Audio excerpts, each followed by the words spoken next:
10 दिन की जद्दोजहद के बाद एक आदमी अपनी कोरोना नेगेटिव की रिपोर्ट हाथ में लेकर अस्पताल के रिसेप्शन पे खड़ा था।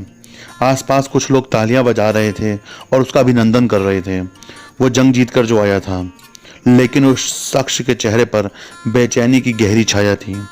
गाड़ी से घर के रास्ते भर उसे याद आता रहा आइसोलेशन और असहनीय दौर का वो मंजर।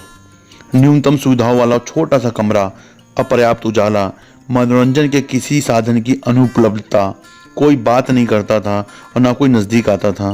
खाना भी बस प्लेट में भरकर सरका दिया जाता था। कैसे गुजारे उसने वो 10 दिन, वो वही जानता था। घर पहुंचते ही स्वागत में खड़े पत्नी और बच्चों को छोड़कर वो शख्स सीधे घर के एक उपेक्षित कमरे में गया, जहां माँ पिछले 5 वर्षों से पड़ी थी। माँ के पाँव में गिरकर वो खूब रोया, उन्हें लेकर बाहर आया। पिता की मृत्यु के बाद पिछले 5 वर्षों से एकांतवास, आइसोलेशन भोग रही माँ से कहा, माँ, आज से हम और आप एक साथ एक जगह पर ही रहेंगे। माँ को बहुत आश्चर्य हुआ। आखिर बेटे ने उसकी पत्नी के सामने ऐसा कहने की हिम्मत कैसे कर ली? इतना बड़ा हृदय परिवर्तन एकाएक हो कैसे गया?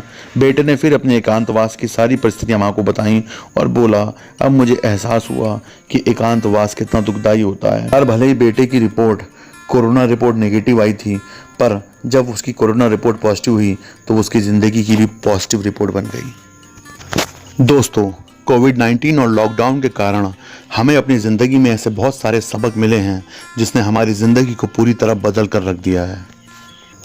अपने जीवन को नया रूप दें और अपने आसपास के लोगों को उनके जीवन में सकारात्मकता लाने के लिए सहयोग दें।